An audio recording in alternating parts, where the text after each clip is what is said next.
fellow citizens of time and space.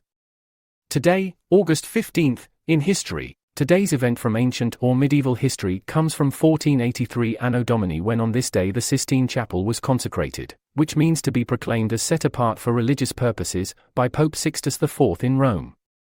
The chapel was built between 1473 and 1481 and was named for the Pope overseeing its building. The chapel, which still stands today, is one of the most significant ecclesiastical structures in the world.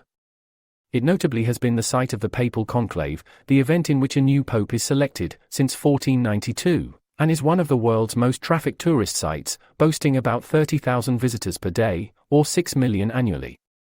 Most of these visitors come to see the frescoes which decorate the chapel's interior, the most prominent of which are the painting on its ceiling and another painting titled The Last Judgment, both painted by the Italian artist Michelangelo. On this channel, we separate modern and pre-modern history at the year 1500 for a variety of reasons. But all of these reasons share the commonality that humanity's views of itself, of truth, and of corporate living, were changing around this time.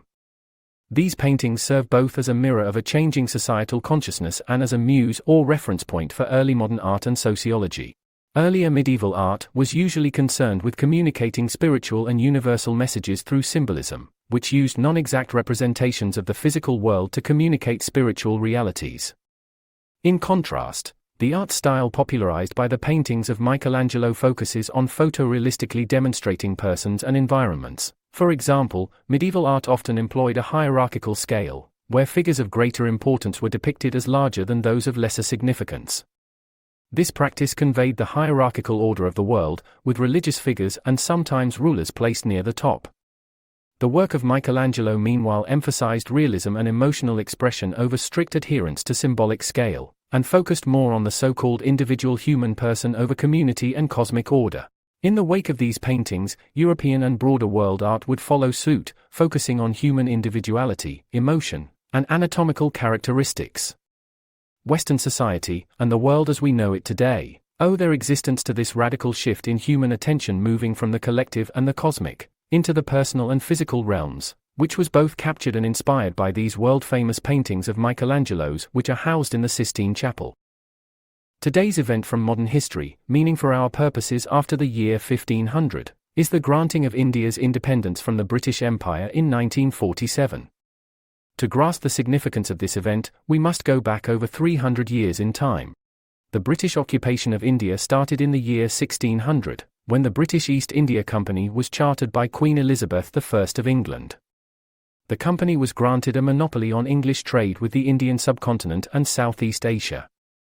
The company's initial focus was on trade and establishing commercial interests in the region, but over time, its activities expanded to include political and territorial control, leading to it becoming the de facto colonial government over much of the Indian subcontinent. In 1857, groups of Indian soldiers in the army of the British East India Company revolted against the company, in an event known to history as the First Indian War of Independence. The British quickly put down this revolt, and out of desire for tighter control, the British Crown took direct control over India, with the English monarch adopting the secondary title of Emperor or Empress of India. The religious, cultural, economic and geographic gaps between the people of the Indian subcontinent and their emperors remained, however, and rebellions would be attempted often over the next 60-odd years. In the early 1920s, a non-violent political movement called the Non-Cooperation Movement, led by the lawyer and politician Mahatma Gandhi, aimed to boycott British goods, institutions, and laws. Mass protests, strikes, and civil disobedience were employed to weaken British authority. The most significant campaign led by Gandhi was the Salt March of 1930. Where he and his followers walked over 240 miles to the Arabian Sea to protest the British salt tax. This movement escalated into a wider civil disobedience campaign, leading to mass arrests and demonstrations. In 1939, British resources and attention turned towards the Second World War, which was raging in Europe, and weakened the British hold on India.